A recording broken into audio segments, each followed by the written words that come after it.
Welcome to my channel. My name's Chance, and guess what? I'm here to talk about some board games. More importantly, I'm here to continue my top 100 list, so this is going to be numbers 90 to 81.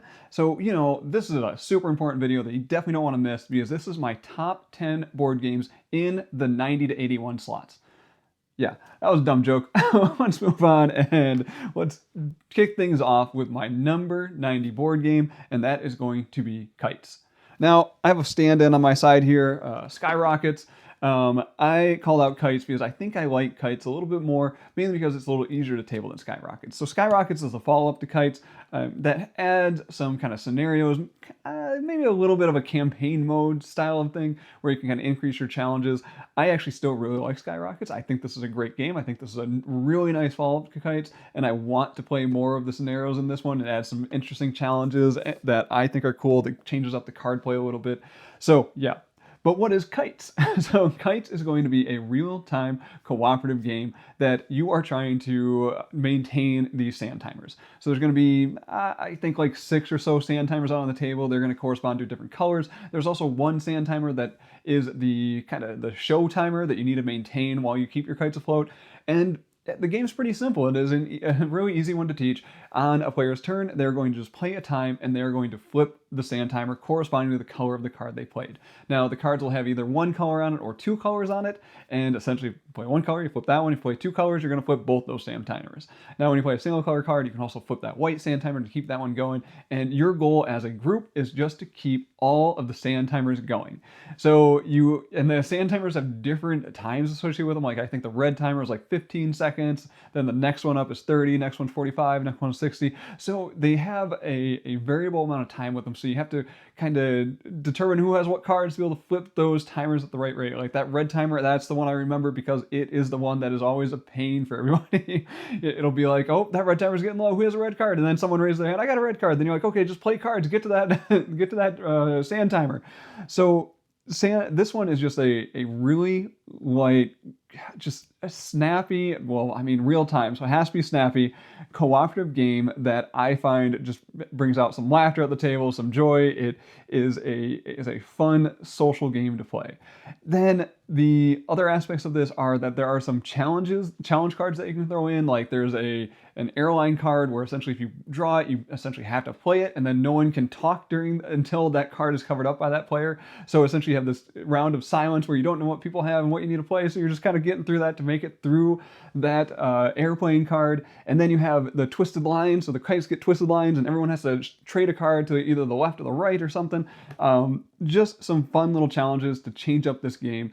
And I find that usually the game starts off a little bit slow and you're like, oh, this is pretty easy. You get through the midway point, you're like, this is getting a little stressful. And then towards the end of the game, you're just like, play cards, play cards. We got to get to the end of this. So yeah, Kites, I think, is a great time. Like I said, I would recommend starting with Kites if you haven't played either of these yet, just because I think Kites is easier to table. It's easier to teach. The rulebook is shorter. And Skyrockets, like I said, I think it is a great follow-up to Kites, and these two kind of come in. They kind of have a shared spot at my 90 for me. Okay, with 90 out of the way, let's move on to my number 89, and this is going to be the bigger box next to me. This is Isle of Cats. One thing I want to call out that I love about this is that the lid has a place for your cat. It says so specifically that the cat is part of the setup. They belong in the lid. So Isle of Cats is, I think, I should probably look through my top 100 before I say this, but I'm just going to say it right now. I think this is my favorite polyomino game. Now, I would say I did not have the best initial experience with Isle of Cats. This was one of the earlier games I bought in the board gaming hobby, and I thought it was going to be a hit, but the rules at that point in my hobby board gaming experience were a little more difficult than they are today for me to decipher. I felt like it was a little clunky. Like they had this draft phase, you had this fish resource you had to keep track of, so you had to draft cards, and then you had to buy the cards, and then you had to play the cards, and then you finally got the polyomino tiles. And I was like, why aren't we just getting the tiles? Like, I just want to put the tiles down. Why is there all this like overhead to get these tiles? Now, I love that overhead. So the Isle of Cats is going to be mostly a polyomino game, but it is going to have a card drafting phase and a little bit of resource management with these fish. Essentially, everyone is always going to get the same amount of fish. You always start with, I think, 20 fish, I want to say. So every round, you're just going to get the same income for fish. Then you're going to move on to the card drafting. I think you're going to deal out 7 cards to each player. Then you're going to keep 2 of those cards. pass the rest to your neighbor. And then you're going to keep 2 of those and then pass the rest to your neighbor. Now, the critical part of this is that this has a bit of a terraforming Mars twist to it, where those cards are not actually yours until you purchase them. So each one of those cards has a cost in fish that you have to pay to be able to hold on to that card. If you don't want to pay that cost in fish, you get to discard that card, and that's not in your hand anymore. But generally, you're drafting these cards, you're like, oh yeah, I want to keep this one, but you're trying to balance the cost of these cards with the amount of fish that you have to actually purchase these cards. And then you also need to balance the fact that you need those fish to be able to catch the cats, because you got to lure them into these baskets. So those cards are going to be made up of things like baskets, which are going to allow you to carry more cats, which is essentially getting more polyomino tiles. Or you can get things like lessons, I believe they're called. These lessons are going to be various scoring possibilities, and essentially you can set up your own little scoring scenario. Now, there are public lessons and private lessons. This is the part of the game I do find a little bit clunky, because you can do public lessons where you play out a card and maybe you assign a color to it, and then it gives everyone an opportunity to score that lesson.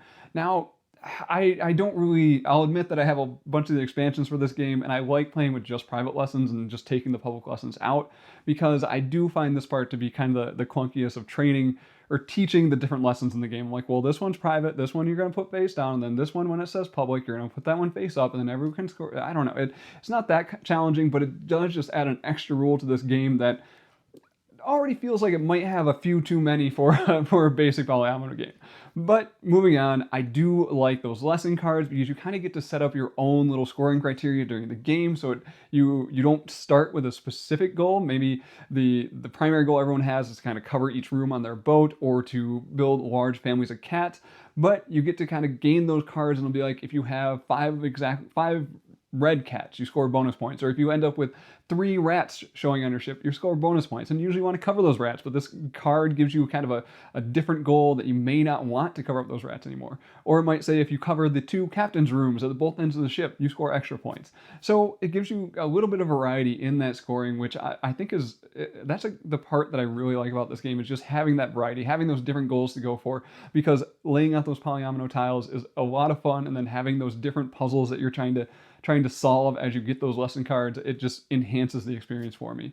Then balancing that little bit of Euro resource management style thing here with buying those cards, and then also luring those cats, because there's actually 2 fields of cats, and one side's cheaper than the other, but you might want a specific tile from the other field. So yeah, balancing those resources, it adds a nice level of crunchiness to this. Now, I will also call out that this has a great solo mode. I actually really enjoy the solo mode. It's pretty easy to run. Basically, you run against a solo opponent who is just going to kind of clear out some stuff from the field. So it kind of mimics having other players at the table, but it's pretty straightforward. Now, I don't love scoring the points at the end, but it's not terrible. It's not the worst. So that is Isle of Cats. Like I said, just a great polyomino puzzle with some really good art, really good production. I like this one so much that, yes, I do own every expansion for this game, including the big box storage solution. So yeah, this is one that I would actually like to get more to my table more. It doesn't make it out often enough. But yeah, so let's move on from Isle of Cats, and let's go to another nature theme game. Well, I guess Isle of Cats is fantasy nature, but we're going on to real nature now, and this is going to be my number 88 game, and this is Meadow. So Meadow is one that I originally bought because I was like, oh, my wife might enjoy this. I think she does, but we don't play this one together very often, but I do really like Meadow. So Meadow is I don't entirely know how to describe it. It's kind of like a pattern set collection style game. So essentially, you're going to start with just some location cards. And the idea is you're going out on a hike and you're trying to see different things out on this hike. You essentially go out one way and then you're just going to come back on another path and go home. And you get to record all these things that you see in nature. So you start out with just these terrain pieces. Like you're going to be out in the forest, or you're going to be out in the hills, or you're going to be, yeah, something like that. And then those have like a basic icon on them, like a leaf or a grub or something, one of the lower things on the food chain. Then there's going to be this drafting board where players have this little triangular piece that has a number on it. You're going to slot that into this little triangular spot, and that number is going to tell you how far in you get to take a card from. So if it has a 2, you're going to go 2 in from where you place that token, and you're going to take that card from the board. And this creates a good amount of tension in the game with the other players because it is kind of like a worker placement mechanic where other players are blocking you out from being able to access specific cards as that kind of board fills up with those little triangular notch pieces. So I think this part is just the really cool part of the game of just being like, oh, I need that piece, and trying to get the right card before someone else blocks you out from getting that card, and then realizing that you can go from either the row or the column side. So maybe the 1 and the 3 so the 1 in the row, the 3 in the column, that's going to get you the same exact card. So you got 2 paths to get that card, so you can't be blocked out. So you kind of plan those things out in your head. And I think that draft part is probably that is one of my favorite parts of Meadow, but the other part is just building up kind of that spatial pattern that you have with placing out those cards, because as you gain these cards, like if you get a bird card, it might have on it like you need to have a grub. So I'm going to go to one of my locations and be like, oh, that one has a grub, so I get to cover up that grub and build out that ecosystem that I'm recording as I go out on this hike. Then there's some other cards that I'm not going to dive into here because for me, this is just a very, I would say, cozy experience. That has become kind of a big word these days, but I would say this is kind of one of the original like cozy games for me. It's just this is just pleasant to play. It has a really good mechanism. The game flows nicely, and building out that spatial puzzle with these cards that have just beautiful art on them it's just pleasant. It is a pleasant experience with a good amount of tension in it when you are playing with other people. Once again, this one also has a very nice solo mode. Like it is a very, very chill solo mode that I enjoy playing every now and again. Okay, let's move on to my number 87. We are changing up the theme big time with this one. I don't have the box out in front of me because it's a bit of a beast, and that is going to be Massive Darkness 2 Hellscape. So this is part of the Massive Darkness line, and it is part of, CMON. CMON just did a new GameFound campaign for their new version of Massive Darkness, but I think it's supposed to be compatible with Massive Darkness 2 as well.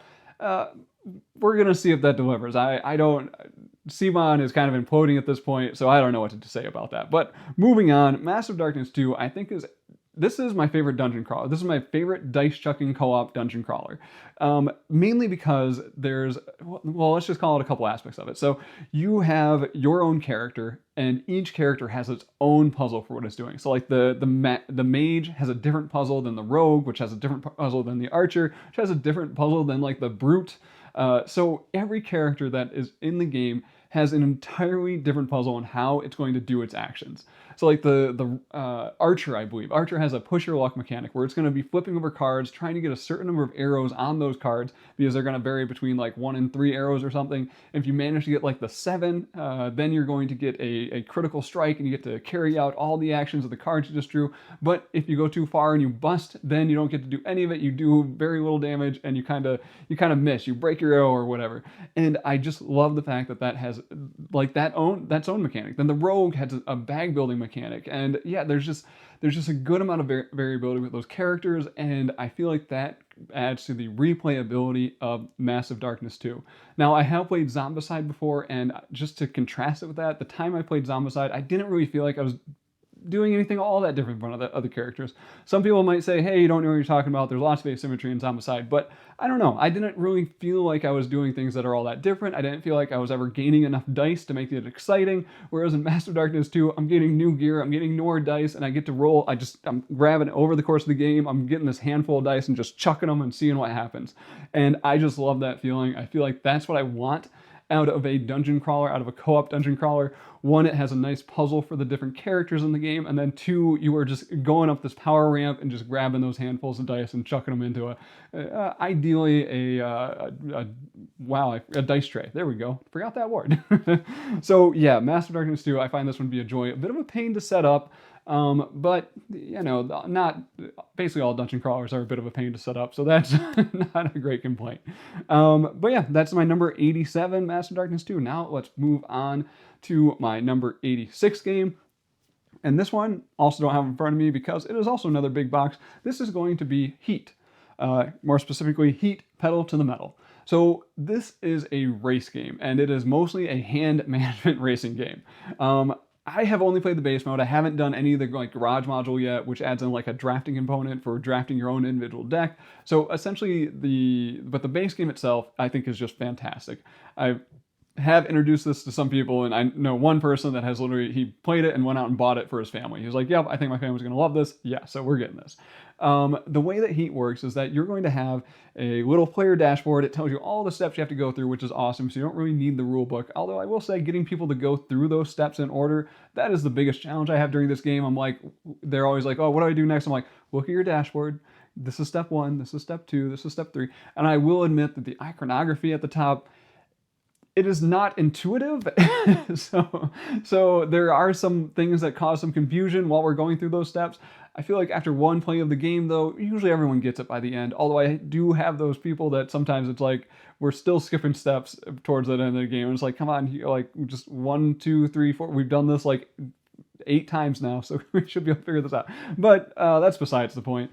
The way Heat is going to play is that you're going to have a hand of cards, you're going to have that player dashboard, and that player dashboard says what gear you are in. The gear that you are in will determine how many cards you can play. So your cards are going to have values on them, which are going to represent your speed. Basically, if you're in gear 2, you get to play 2 cards. So you're going to play these simultaneously, and then whoever's in the lead is going to go first, and then you're just going to go back down the pack of cards to process turn order there.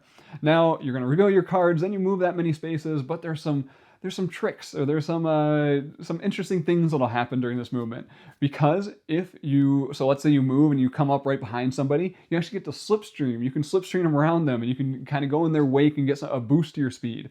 Now, there's also corners on the map. The corners are, they are a nightmare to deal with. This is where that hand management part comes up.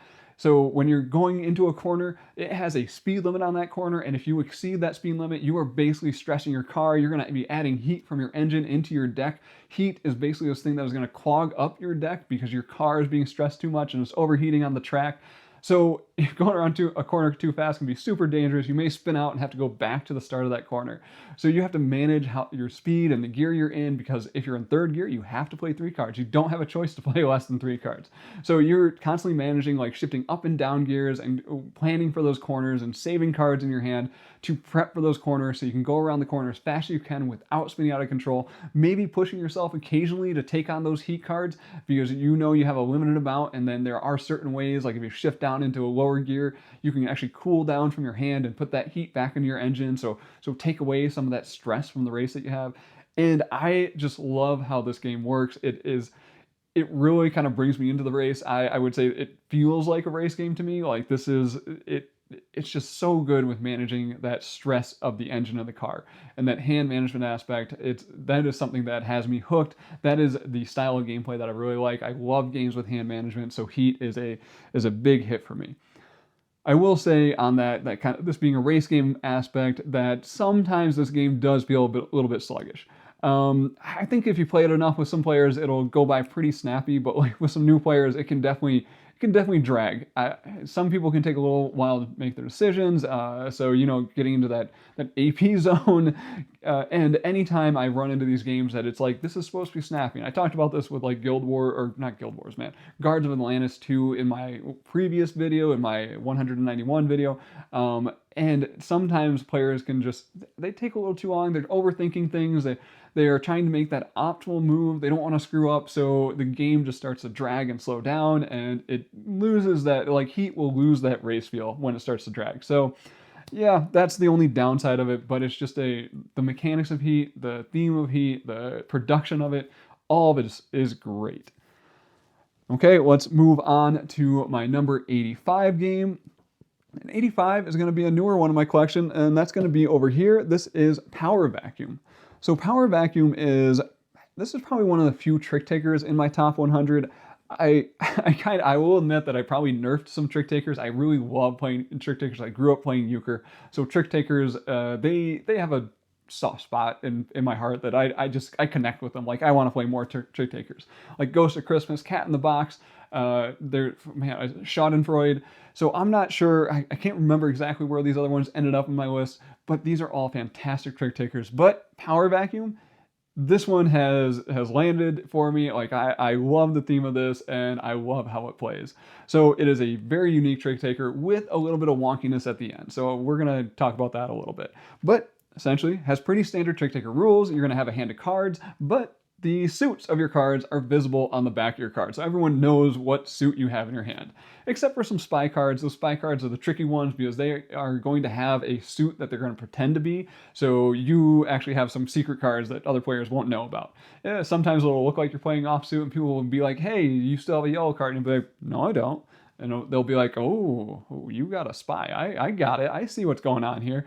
But the theme of this game is that there is the great, vacuum. The supreme vacuum has died, and now the other appliances are vying for power in this dictatorship. There is a central board that is going to have just an amazing little like wire connector that's going to connect two of the appliances together or to the central supply. And essentially each appliance is going to have a certain number of power associated with it.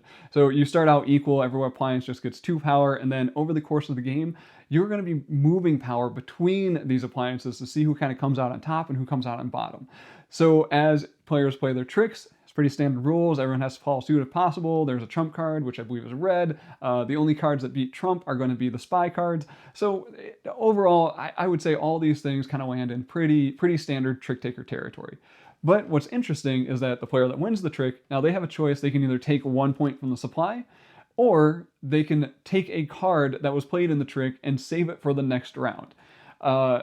This just adds some insanity to this because, man, so when I first played the game, people were like, oh, I don't know what cards are good, so I'm going to take the point. But once that first round is over, everyone was like, I want the low cards. I want to have the lowest cards in the game, and I'm going to save all the ones that I can. That becomes like the goal for some people in this game.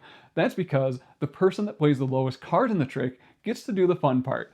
They get to manipulate the power board. So the first thing they do is they transfer 1 power from one side of the cable to the other side of the cable. They get to choose which direction it goes.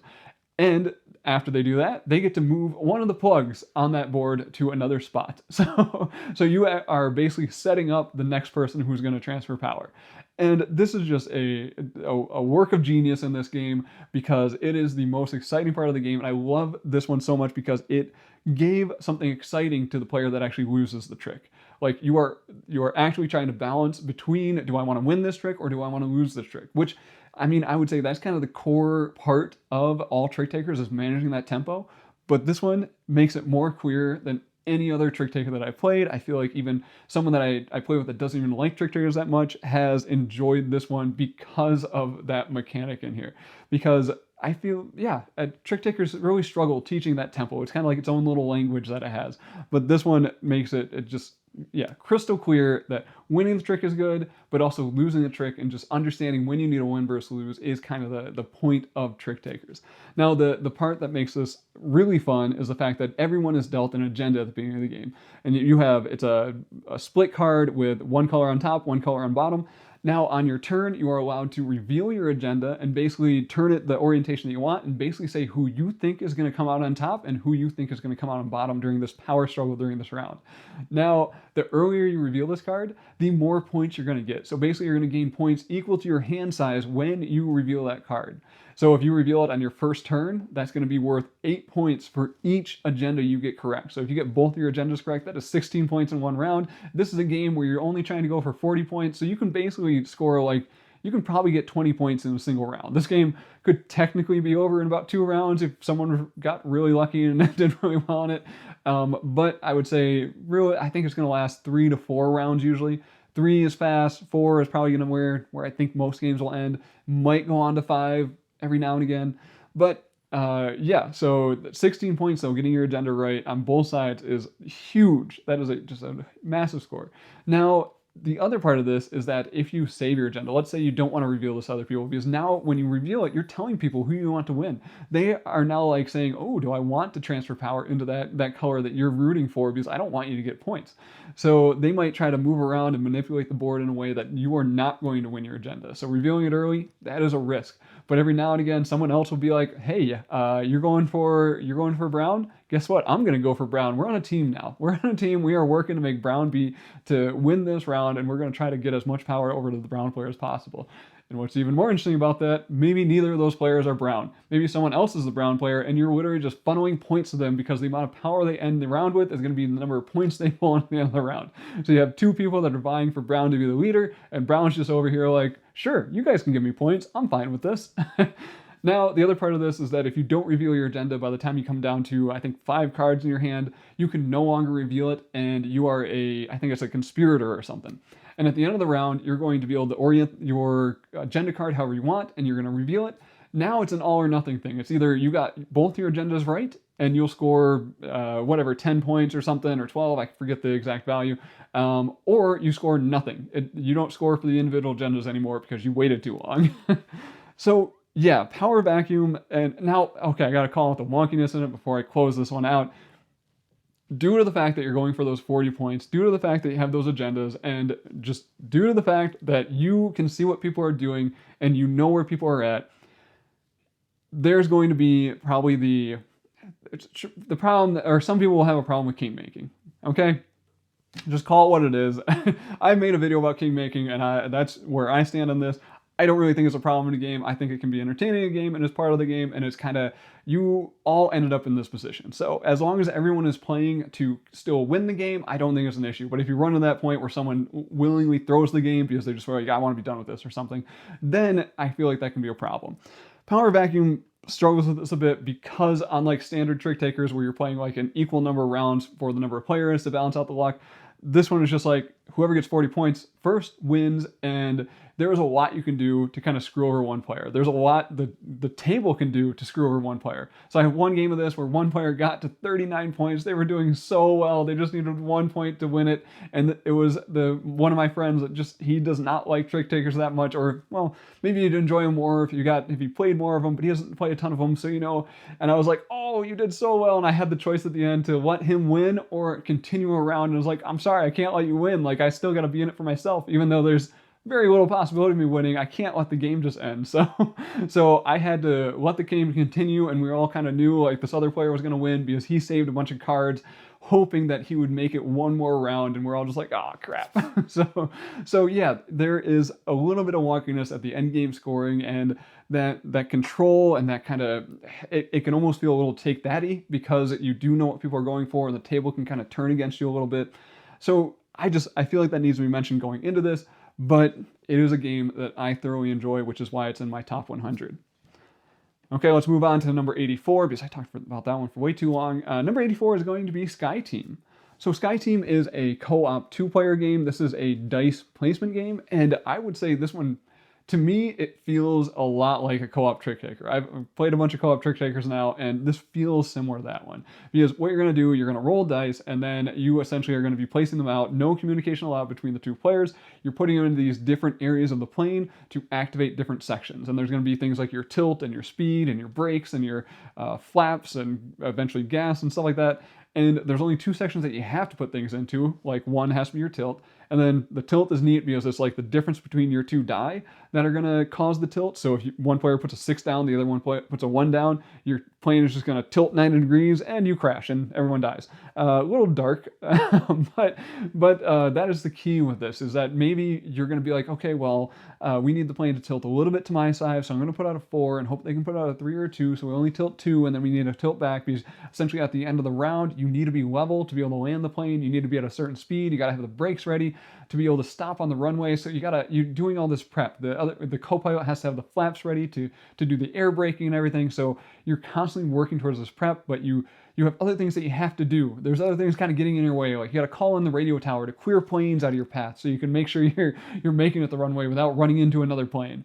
And yeah, this limited communication, this dice placement, it is really good. I think this game got an award or something, and it deserved it. It deserved all the attention it got because I think this is a phenomenal game. Now, I will say that I played a lot of Sky Team. It is no longer in my collection because I played through all the scenarios. I never got the expansion, but I was kind of done with it at that point. It's one of these games where I probably got like 20 or 30 plays in, and I was like, yep, that's everything for me. So this one may slowly work its way off my list because I haven't played it in so long. It would have been higher on my list a few months ago, well, 6 months ago or so. But now it's just kind of fallen off a little bit. If you have not tried Sky Team and you do like co-op games, you have someone else you can play this type of game with, it is one that I think is worth checking out.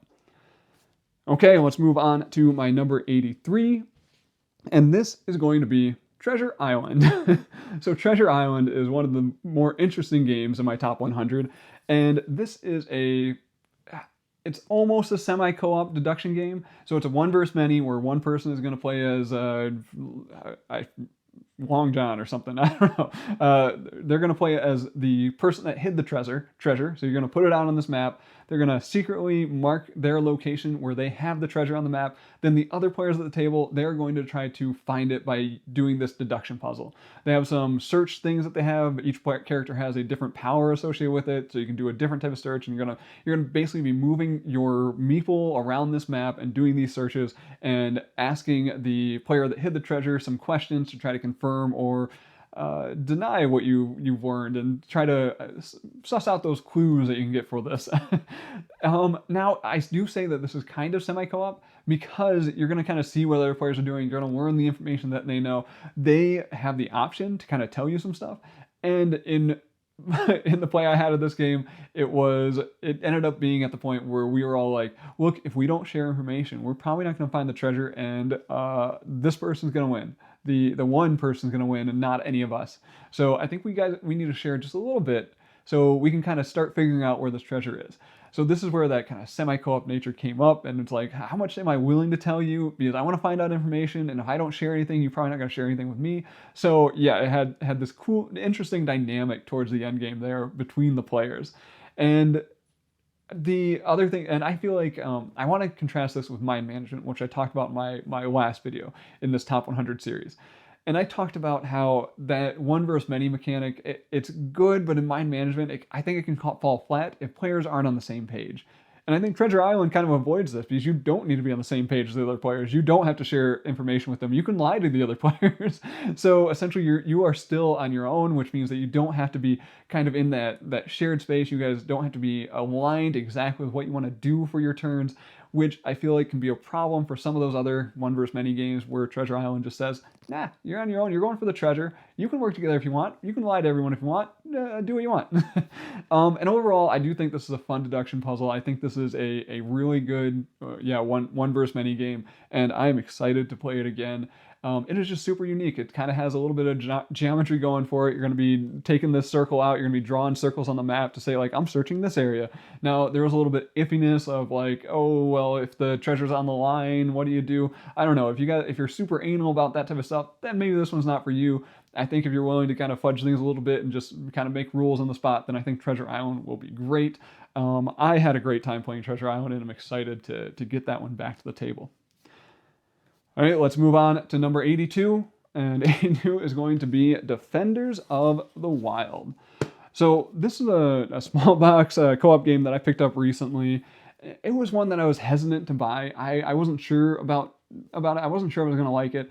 I have kind of a mixed feelings about co-op games. You can watch my co-op paradox video if you want to understand how I feel about co-op games.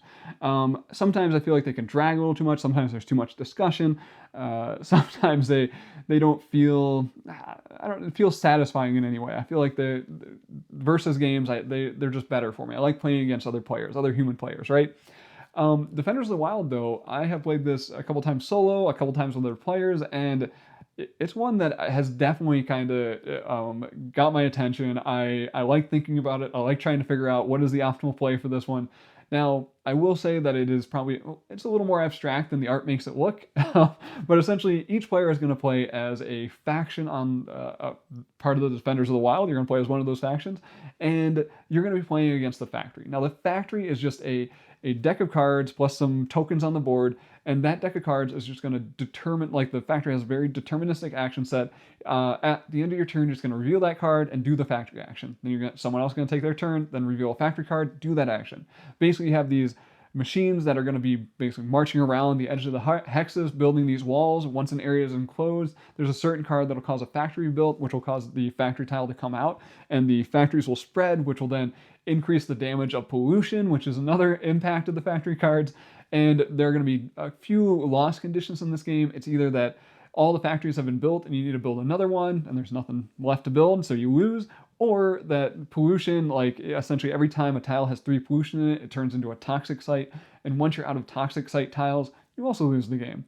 Now, the other loss condition is if you lose 2 of the same ranger type, so if you lose 2 of the 2 cards that are of the same suit, then everyone loses the game. And this brings me to the players. So the players on their turn, they have a few options.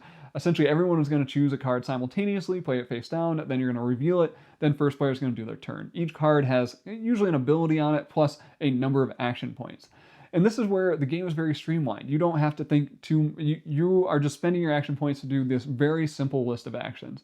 It's like you're either going to move, or you're going to attack a mech, or you're going to clear pollution, or you're going to build a new camp or whatever, or you're going to rewild a factory. So it's just like one action point for each one of those actions. So it has a very streamlined rule set for this. There's a few little caveats and edge cases, but for the most part, yeah, I didn't really struggle with learning or teaching this game.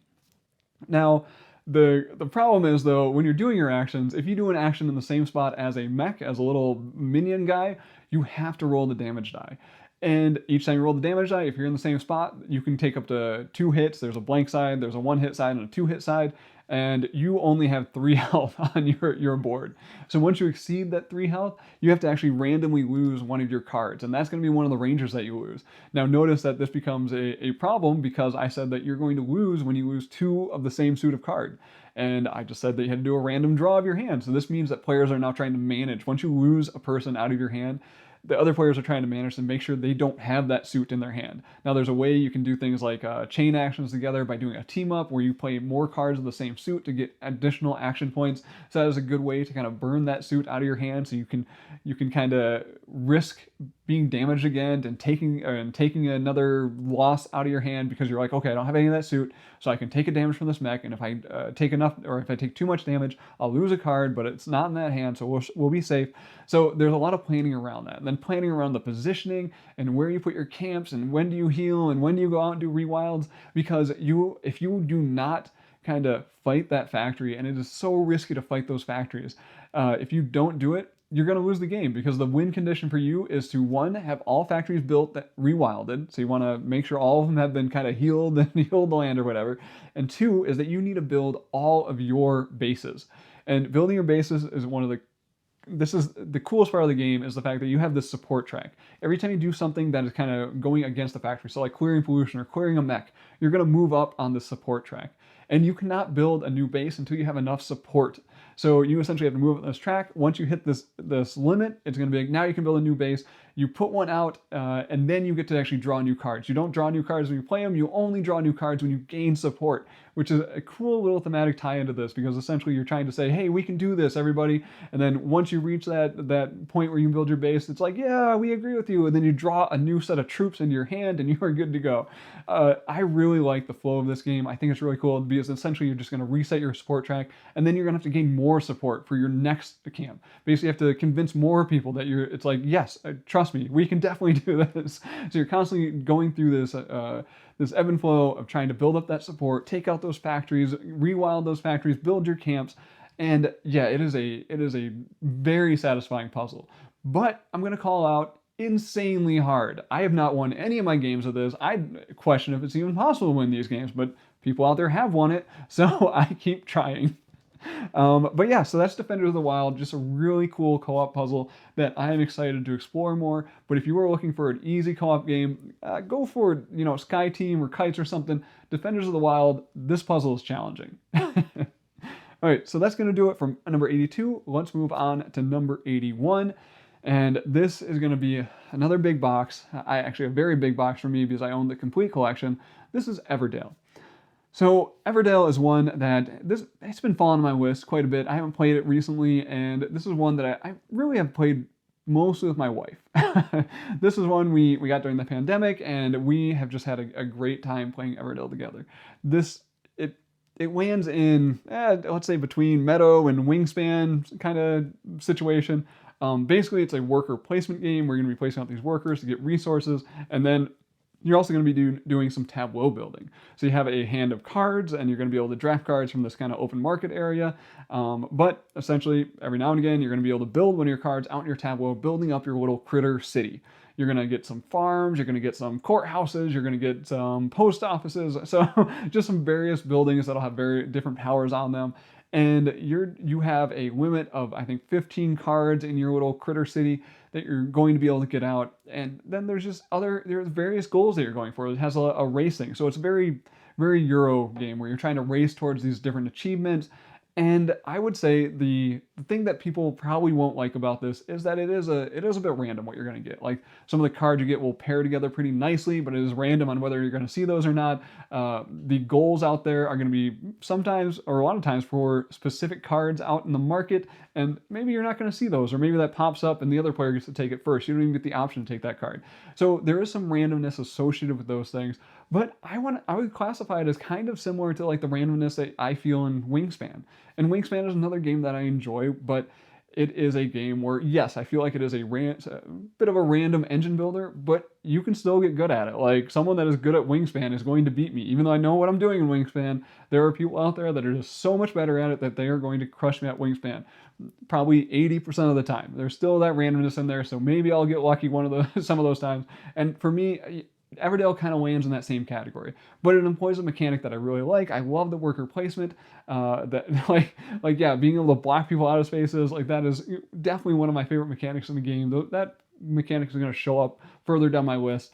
But overall, Everdell is just this cozy tableau builder that I find, let's say, peaceful and relaxing to play, except when my wife blocks me out of that space I need to get those stones I need to build my building. Then I'm not so relaxed. But for the most part, this is a just great worker placement tableau builder. Now, I have played with a few of the expansions. I think Belfair, Pearlbrook, and Spirecrest. I haven't played with the two newer ones yet. I plan to, but I will say that I probably like Pearlbrook the most. I think I enjoyed the new objectives to go for, and the Pearl cards, the sea thing on the side there. Like, I enjoyed that part of it. I don't think that one's everyone's favorite expansion, but it was one that I think I enjoyed more than the other expansions. I don't really care for Belfair. I don't care for Spirecrest that much. It adds a few too many rules overhead for me, so I do like the journey mechanic and stuff, but it's like, it kind of complicates bringing out the game. And that's where, if I was to make a recommendation, if I was to redo my Everdell collection, I would probably just get Everdell, the base game. That would be what I would go with. I've heard good things about Far Shore, but it does take away some of the interesting parts I do like about Everdell with the pairing of certain cards. So yeah, maybe that's the way to go, is with Far Shore, because you're kind of getting a lot of the same experience. You're most of the way there. I would say at this point, I own so many expansions for it that Everdell rarely hits my table because it's so much harder to get out. And yeah, maybe I'll make a video on that, table talk about expansions and how this is just kind of can ruin a great game. So it is what it is for now. Everdell still in my top 100, slowly working its way out of it though. I can see this one leaving in the next, let's say, year or so. Okay, so that's going to do it for my video today. That is my number 90 to 81. Yeah, so let me know what you think about these games. Let me know if these games are higher on your list for you, or maybe lower on your list and you're like, hey, that game's terrible. Why do you like it? But yeah, thank you for watching. Thank you for spending your time with me, and I will talk to you next time.